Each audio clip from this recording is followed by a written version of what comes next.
Hello, welcome to the Self-Learning Podcast by Dr. Sushma Singh. Let us start discussion on Chapter 6, the challenges of cultural diversity. Different kinds of social institutions, ranging from the family to the market, can bring people together, create strong collective identities, and strengthen social cohesion, as you learned in Chapter 3 and 4. But on the other hand, as chapter 4 and 5 showed, the same institution can also be sources of inequality and exclusion. In this chapter, you will learn about some of the tensions and difficulties associated with cultural diversity. What precisely does cultural diversity mean, and why is it seen as a challenge? The term diversity emphasizes differences rather than inequalities. When we say that the India is a nation of great cultural diversity, we mean that there are many different types of social groups and communities living here. These are communities defined by cultural makers such as language, religion, sect, race, or caste. When these diverse communities are also part of a larger entity like a nation, then difficulties may be created by competition or conflict between them. That is why cultural diversity can present tough challenges. The difficulties arise from the fact that cultural identities are very powerful. They can arouse intense passions and are often able to mobilize large numbers of people. Sometimes cultural differences are accompanied by economic and social inequalities, and this further complicates things. Measures to address the inequalities or injustices suffered by one community can provoke opposition from other communities. The situation is made worse when scarce resources like river water, jobs, or government funds have to be shared. If you read the newspapers regularly or watch the news on television, you may often have had the depressing feelings that India has no future. There seem to be so many divisive forces hard at work tearing apart the unity and integrity of our country. Communal riots, demands for regional autonomy, caste wars. You might have even felt upset that large sections of our population are not being patriotic and do not seem to feel as intensely for India as you and your classmates do. But if we look at any book dealing with the history of the modern India or books dealing specifically with issues like communalism or regionalism, you will realize that these problems are not new ones. Although all the major disease problems of today have been there ever since independence or even earlier. But in spite of them, India has not only survived as a nation but is a stronger nation state today. As you prepare to read on, remember that this chapter deals with difficult issues for which there are no easy answers. But some answers are better than others, and it is our duty as citizens to try our at most to produce the best answers that are possible within the limits of our historical and social context.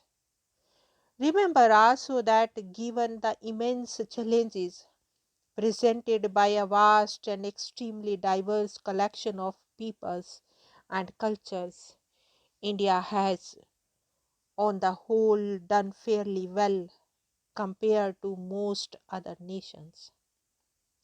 On the other hand, we also have some significant shortcomings. There is a lot of room for improvement, and much work needs to be done in order to face the challenges of the future. Now, let us move to the next point, cultural communities and the nation state. Before discussing the major challenges that diversity poses in India, issues such as regionalism, communalism, and casteism, we need to understand the relationship between the nation states and cultural communities. Why is it so important for people to belong to communities based on cultural identities like a caste, ethnic group, region, or religion? Why it is so passion aroused when there is a perceived threat, insult, or injustice to one's community? Why do these passions pose problems for the nation state? Now, let us discuss the importance of community identity. Every human being needs a sense of stable identity to operate in this world. Questions like who am I? How am I different from others? How do others understand and comprehend me? What goals and aspirations should I have?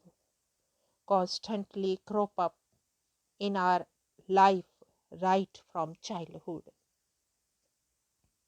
We are able to answer many of these questions because of the way in which we are socialized or taught how to live in society by our immediate families and our community in various senses.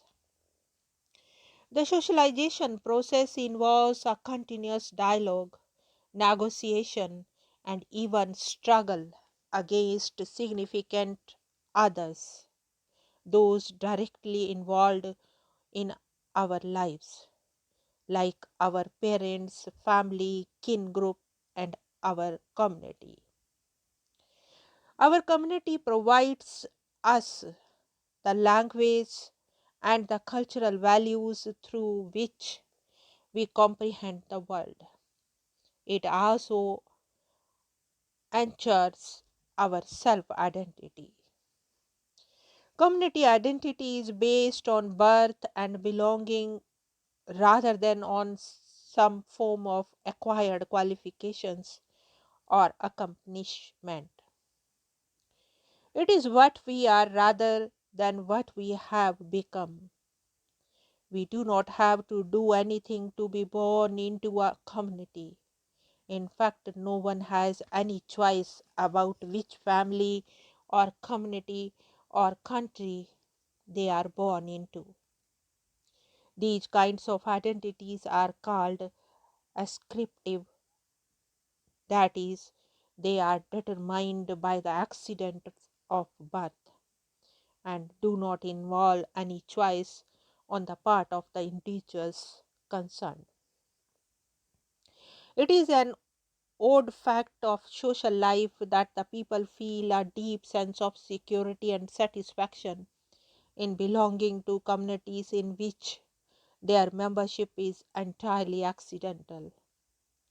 We often identify so strongly with communities we have done nothing to deserve, passed no exam, demonstrated no skill or competence. This is very unlike belonging to, say, a profession or team doctors or architects have to pass exams and demonstrate their competence. Even in sports, a certain level of skill and performance are a necessary precondition for membership in a team. But our membership in our families or religious or regional communities is without preconditions, and yet it is total. In fact, most ascriptive identities are very hard to shake off. If we choose to disown them, others may continue to identify us by those very markers of belongings.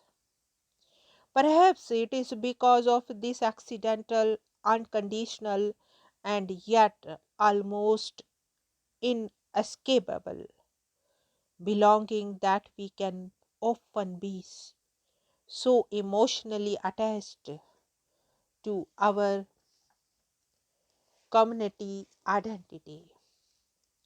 Expanding and overlapping circles of community ties, family, kinship, caste, ethnicity, language, region, or religion give meaning to our world and give us a sense of identity of who we are.